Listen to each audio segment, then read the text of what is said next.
고마우신 아버지 하나님, 우리에게 기도의 특권을 허락하사 기도하는 자에게 응답의 기쁨을 주시며 기도할 때 우리에게 밝히 드러내시며 기도할 때 우리와 가장 가까이 하사 가장 좋은 것으로 채워주시기를 원하시는 하나님 앞에 늘 기도하는 백성들을 사랑하시고 그들의 인생과 삶을 주목하사 복된 길로 인도하여 주시옵소서. 주의 말씀에 순종하여 말씀과 기도로 무장하게 하시며 늘 모든 환경과 사건을 믿음으로 반응하며 감사로 승화시킬 수 있는 믿음의 지혜도 허락하여 주셔서 오늘 하루도 감사함으로 믿음으로 살아가는 복된 하루가 되게 하옵소서. 요셉처럼 늘 주님과 동행하며 하나님의 손이 함께 가셔서 가는 곳마다 하는 곳마다 만나는 곳마다 만나는 사람들이 주의 형통함을 보도록 축복하옵소서. 감사드리며 예수님 이름으로 기도합니다. 아멘. 아멘. 요한복음 16장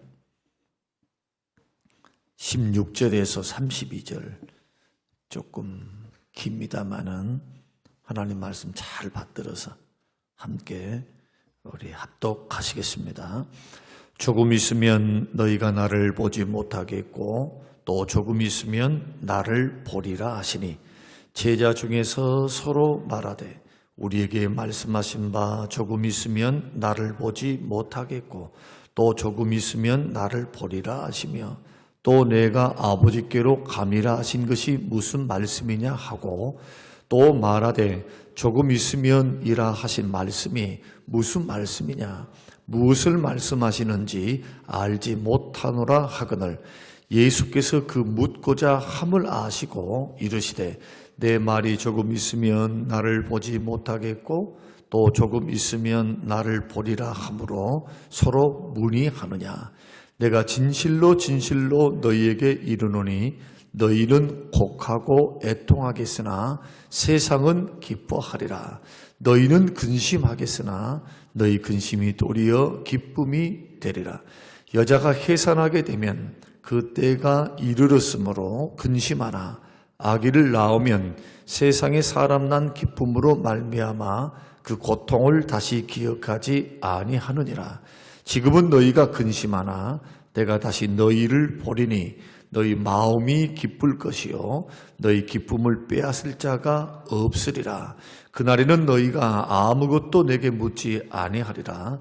내가 진실로 진실로 너희에게 이르노니 너희가 무엇이든지 아버지께 구하는 것을 내 이름으로 주시리라.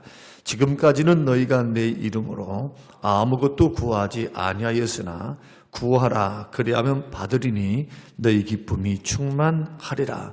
이것을 비유로 너희에게 일렀거니와 때가 이르면 다시는 비유로 너희에게 이르지 않고 아버지에 대한 것을 밝히 이르리라. 그날에 너희가 내 이름을 구할 것이요 내가 너희를 위하여 아버지께 구하겠다 하는 말이 아니니 이는 너희가 나를 사랑하고 또 내가 하나님께로부터 온 줄 믿었으므로 아버지께서 친히 너희를 사랑하심이라.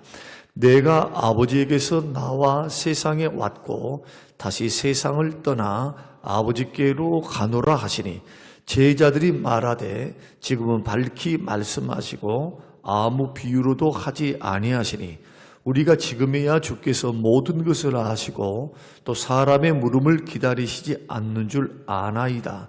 이로써 하나님께로부터 나오심을 우리가 믿사옵나이다. 예수께서 대답하시되 이제는 너희가 믿느냐? 보라 너희가 다 각각 제 곳으로 흩어지고 나를 혼자 둘 때가 오나니 벌써 왔도다. 그러나 내가 혼자 있는 것이 아니라 아버지께서 나와 함께 계시니라. 아멘. 아멘. 우리가 지금 읽고 있는 말씀이 요한복음 13장에서부터 21장까지는 예수님께서 십자가를 앞둔 일주일에서 2주일 상간에 일어난 그런 일들에 대한 예수님의 설명이며 그때 주셨던 주옥 같은 말씀들입니다. 여러분이 성경을 읽다 보면 12 제자들이 다 뿔뿔이 흩어지죠.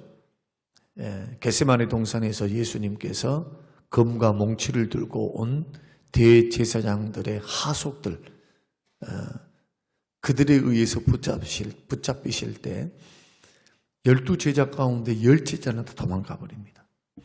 그리고 2 제자만 예수님이 잡히시는 그 대제사장 뜰까지, 그 집까지 들어갑니다.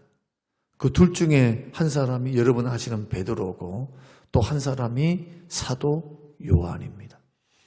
그 십자가에 달리실 때 유일하게 십자가까지 가서 십자가 상에 있는 예수를 바라보고 예수님을 만났던 제자가 사도 요한입니다. 그러니 누가 잘 알겠습니까? 그 마지막 되는 부분을 베드로도 알지만 사도 요한이 더 잘 알겠죠.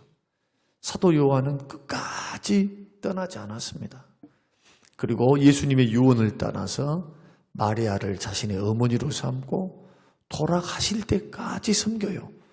섬기고 그는 예루살렘을 떠나서 유대를 떠나서 저 에베소 지역으로 들어가서 거기서 에베소 교회에서 사역을 하시고 그리고 또한 밤모섬에 유배되어서 그는 요한계시록을 쓰고 90이 넘도록 살다가 자연사 하신 분, 이분이 사도 요한입니다. 예수님이 가장 사랑했으며 예수님과 가장 오래 있었으며 마지막까지 살면서 자기가 만난 예수 그리스도, 그리고 요한 시대에 이미 성경이 다 기록됐거든요. 27권이 다 기록이 돼 있어요. 그 기록된 하나님의 말씀들을, 특히 사복음서를 증언한 자, 이 성경 말씀이 맞다, 진리이다 라고 예수님의 행적에 대해서 증언했던 증인, 이분이 바로 사도 요한입니다.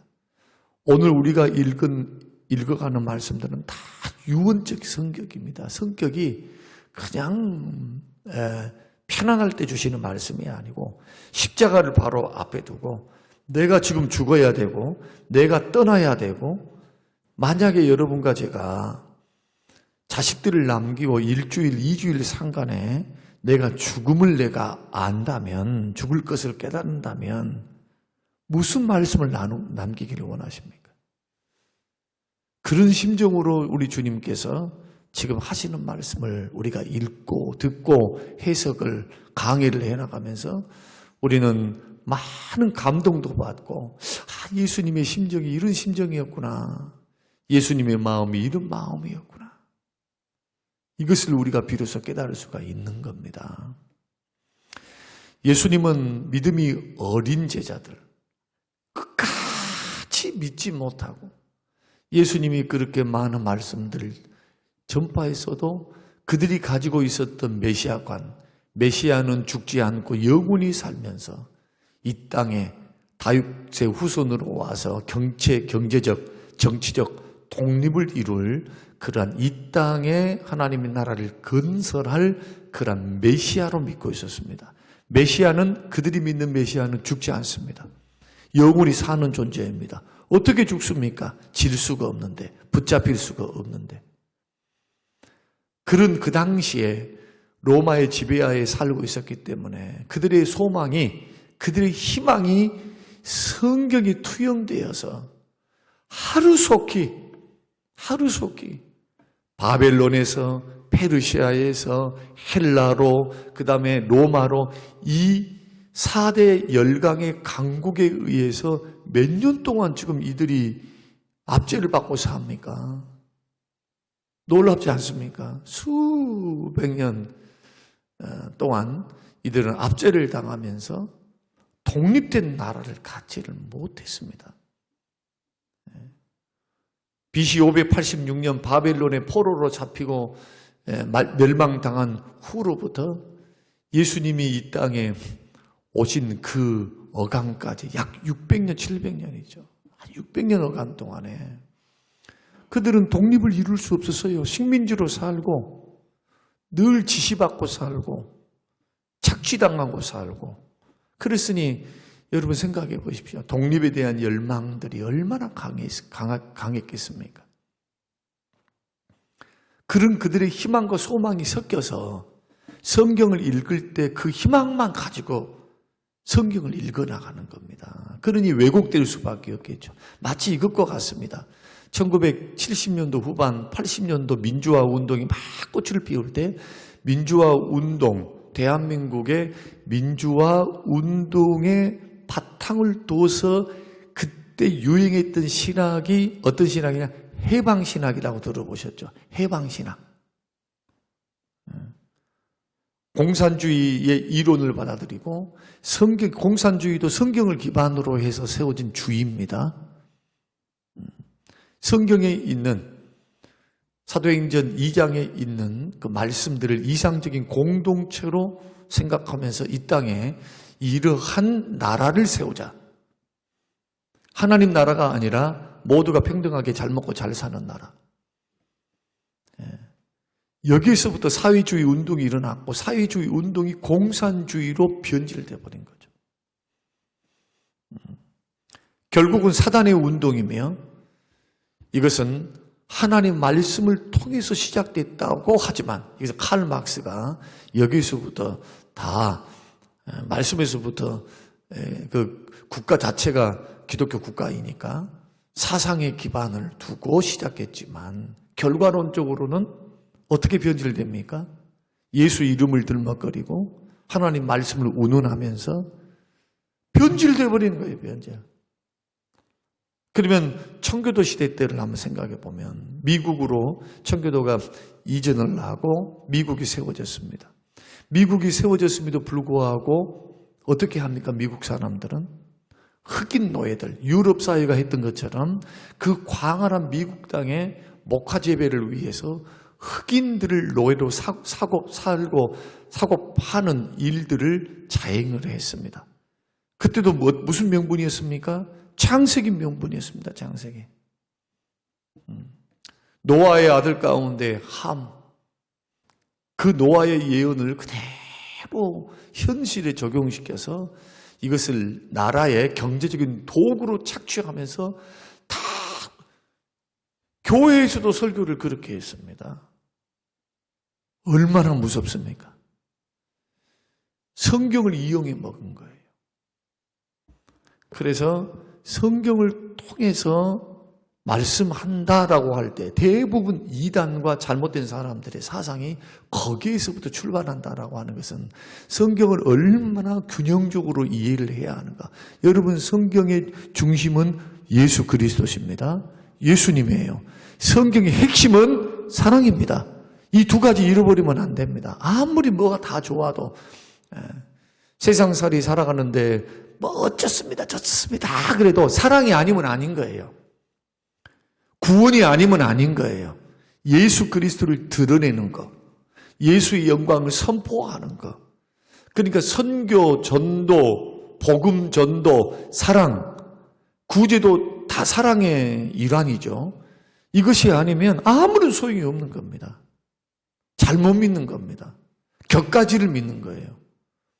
하나님 말씀에 중심은 보지를 못하고 옆에 있는 가지를 가지고 절대화시켜버리는 것과 똑같습니다. 예를 들어서 구제가 얼마나 좋습니까? 그러나 구제로 끝나버리면 아무런 소용이 없어요. 복음이 들어가야지. 구제하려고 주님 오신 거 아닙니다. 사랑을 베푸는 일환으로서 구제입니다. 그것을 통해서 하나님의 사랑을 증거하고 보여주고 예수를 드러내는 데 목적이 있지, 우리는 구제 많이 하는 교회예요, 우리의 이름을 내려고 하기 위해서 우리는 구제하는 거 아닙니다. 예수 그리스도의 사랑을 증거하는 도구입니다. 목적과 본질이, 동기가 분명해야 돼요. 이런 것처럼 오늘 본문의 말씀을 보면 제자들은 끝까지 못 믿습니다. 예수를 믿지를 못해요. 왜? 고정관념 때문에. 메시아가 어떻게 죽어? 생각도 할 수 없는 일입니다. 예수님을 메시아로 믿고 있었거든요. 하나님으로 믿고 하나님의 아들로 믿고 있었어요. 그러나 어떤 믿음은 없느냐? 이사야 53장에 있는 메시아가 하나님의 종으로 이 땅에 오셔서 종으로 오셔서 십자가에 죽으사 부활하실 것이고 인류의 모든 죄를 다 씻을 것에 대한 그런 말씀들은 결코 받지 않습니다. 자기가 좋아하는 말씀만 받아요. 그래서 유대인들이 망한 겁니다. 유대인들은 달리 망한 것이 아니라 성경 해석을 못했어요. 얼굴에 수건이 가려져 있다. 이것을 사도 바울이 유대인들을 향하여 너희들은 아직도 성경을 모른다. 모세와 같이 얼굴에 수건이 가려져 있어서 성경을 보지를 못한다. 메시아를 하나님이 보내주셨는데 그 메시아를 잡아서 너희들이 죽였다. 종교적인 편견 때문에, 잘못된 해석 때문에 메시아가 이 땅에 오셨는데 십자가에 잡아 죽인 거예요. 이런 부분들을 우리가 생각하면서 오늘 너희 기쁨이 충만하리라 하셨던 예수님의 말씀을 우리가 잠깐 묵상하는데 성경을 그래서 부지런히 통독하셔야 됩니다. 창세기부터 계시록까지. 그러나 성경의 중심은 예수 그리스도를 만나는 거예요. 예수님 말씀대로 요한복음 5장 39절 경에 이르는 성경에서 너희들이 영생을 얻는 줄 알고 성경을 상고하거니와 연구하거니. 상고가 연구입니다. 연구. 이 성경이 나에 대해서 말한다. 예수님에 대한 말씀, 메시아에 대한 말씀, 뭐하라고 이 말씀 주셨습니까? 요한복음 21장 31절 이것을 너희에게 쓰는 것은 예수 그리스도가 하나님의 아들이요 그를 믿는 자마다 구원을 얻는 것을 알게 하기 위해서 기록한 겁니다. 그러니 믿음, 예수 그리스도를 믿는 믿음이 아니면 성경을 통해서 읽음으로 믿음을 얻는 것 이외에 다른 용도로 사용하는 것은 월권입니다. 월권. 교훈은 받을 수 있지만 성경은 구원의 책이지 역사책이 아니에요. 역사를 포함하고 과학을 포함하지만 과학책이나 심리학책이 아닙니다. 구원의 책입니다. 죄인들을 구원하기 위해서 하나님을 드러내시고 독생자 예수 그리스도를 보여주는 책. 성경을 읽으면서 구원자 되신 예수님 만나요. 자꾸. 말씀 되신 예수님을 통해서 자꾸 예수님 말씀을 되새기고 주님이 이렇게 말씀하셨구나. 그분은 하나님이신데 하나님 말씀의 뜻이 분명하구나. 그 말씀을 따라서 말씀 순종하면서 주님과 동행하고 성령과 동행하는 삶을 살아가는 것. 그 이상도 그 이하도 아닙니다. 주님 원하는 것은 주님과 동행하는 사람을 원해요. 주님이 우리에게 원하는 것은 우리에게 있는 돈도 원하는 것도 아니고 재능을 원하는 것도 아닙니다. 다 주님이 주신 거예요. 돈과 재능을 주님이 허락하신 겁니다. 그것을 통해서 주님이 바라시는 것은 뭐냐? 하나님의 뜻을 따라서 주님과 함께 동행하면서 이 세상을 주님과 함께 보조를 맞춰서 에녹처럼 동행하면서 함께 주와 교제하며 살아가는 삶을 원하는 겁니다. 그러니 교회 생활, 신앙 생활이 교회에서만 끝나면 안 되는 거예요. 밖에 나가서 하루하루 주님의 말씀을 따라 성령의 인도를 따라 오늘도 주님과 함께 성령과 함께 일어나고 움직이고 사업을 하고 일을 하고 그렇게 살아가는 삶. 그래서 주님이 말씀하시기를 내가 너희를 떠나는 것이 더욱 너희들에게 유익하다. 왜냐? 나는 몸을 가지고 있다. 부활의 몸. 이 몸을 가지고는 한계가 있잖아요. 그러나 성령은 영이시기 때문에 한계가 없어요. 물론 예수님이 한계가 있다는 말은 아닙니다. 보혜사 성령을 보내사 영이신 그분이 우리 마음속에 예수의 영이 들어오셔서 떠나지 않습니다. 언제까지? 천국 갈 때까지. 천국 가서도 함께 계십니다. 이걸 성령의 내주라고 말씀하죠. 성령이 우리 속에 인을 치시고 우리 속에 살아 계십니다. 성령님이 원하시면 다른 거 아닙니다. 나를 원하십니다. 어떤 나? 하나님과 더불어 동행하며 사는 나, 믿음으로 사는 나, 말씀 순종하며 사는 나, 주의 뜻을 이루며 사는 나. 여러분이 어떤 형편과 처지에 처해 있든 그것이 크든 적든 잘 살든 못 살든 그건 중요한 게 아니에요. 그게 뭐 얼마나 중요한 겁니까 그것이. 주님은 그것 가지고 평가 안 씁니다.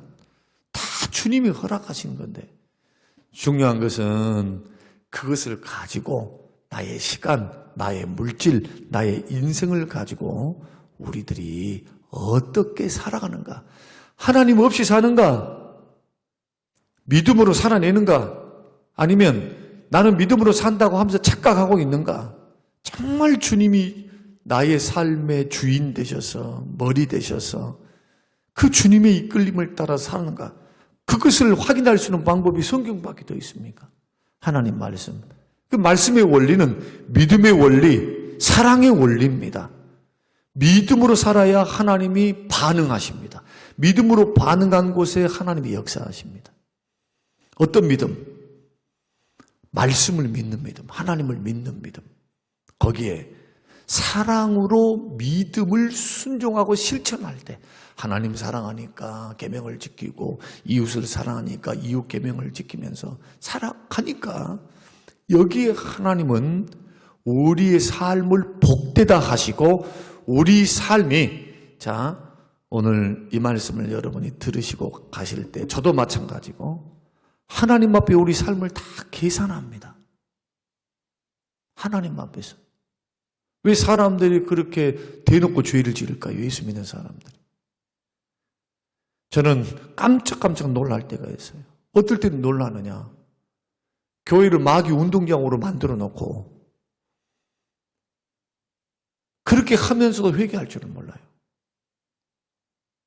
엄청난 양심에 화이 맞은 사람들의 모습들을 보면서요. 교인들이 만약에 시험이 들어서 사단의 역사에 들어가면 안 믿는 사람보다 더 못해요. 정말로 못해요. 안 믿는 사람보다. 주님이 살아계신다. 주님이 보고 계신다. 주님이 심판하신다. 주님이 다 상급 심판을 통해서 책망받을 때 책망받고 상급 줄 때 상급 준다. 하나님 앞에 선다. 하나님 보고 계신다. 그거 안 믿어요. 그런 사람들의 생전에 그것도 없어요. 단지 하나 압니다. 예수 믿으면 구원받는다는 거. 하나만 알죠? 예수 믿으면 구원받는 거 하나만 안단 말이에요. 하나만. 나머지 주님이 그렇게 주옥 같은 말씀들, 말씀 순종하지 않는 자들은 네가 누구냐? 선지자 노릇했냐? 이 말씀에 대해서는 아주 가볍게 여겨버려요. 그런 모습들을 어떻게 하느냐? 그분들의 행동을 보면 압니다. 행동하는 거, 말하는 거.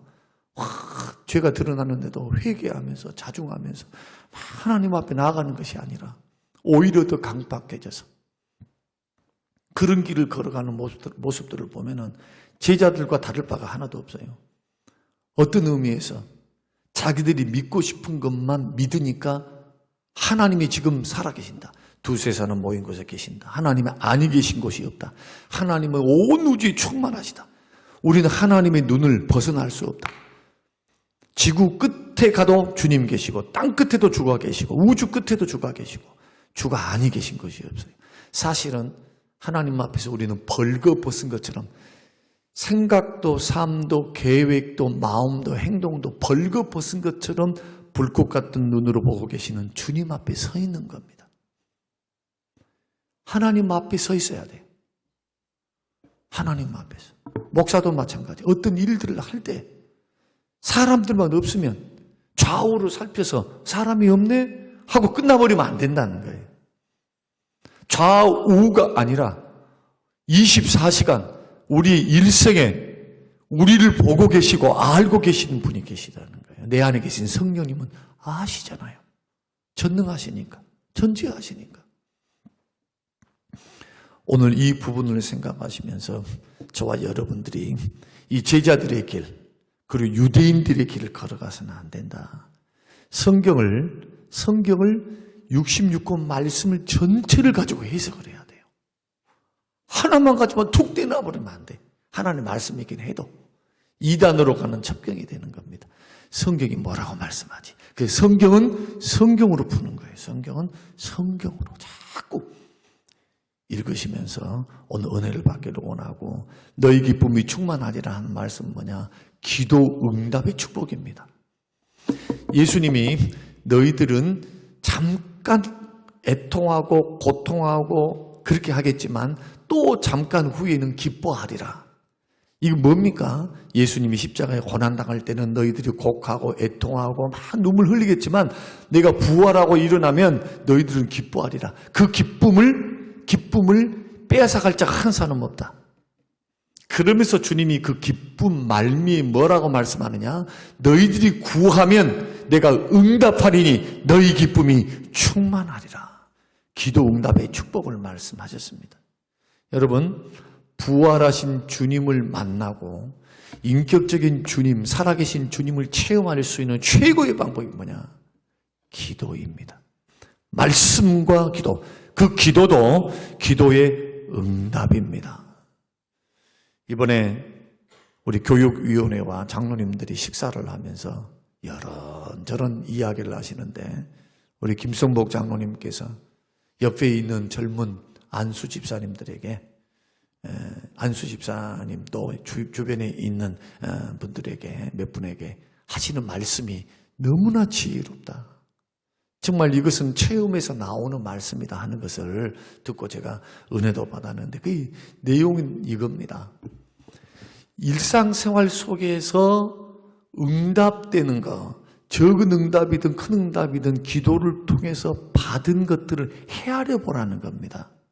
휙 하고 지나가지 말고, 이건 가벼운 것이니까 이것은 그냥 지나간 일이다 이러지 말고, 기도가 구체적이고 기도가 하나님 앞에서 날마다 삶이 되고, 기도하면서 하는 겁니다. 기도하면서 사람과의 관계도, 무슨 일도, 오늘 만날 사람도, 일하는 것도, 그 다음에 운전하며 가는 것도, 우리가 누구를 어떤 일들을 하는 것도 자꾸 기도를 해야 돼요. 기도가 새벽만 기도가 아니라 자꾸 기도해서 하나님 앞에 그 기도를 계속 해나가면서 응답되는 게 있단 말이에요. 응답되는 거. 적은 거. 이거 응답이네. 내가 기도했는데 하나님께서 응답해 주셨는데, 이것을 지나치지 말고 그것을 헤아려 보는, 기도 응답이 어떻게 이루어졌는가를 하나씩 이것은 응답되었네, 이것은 아직 응답되지 아니했네, 영적으로 그것을 분별하면서 한번 캐치내보라는 겁니다.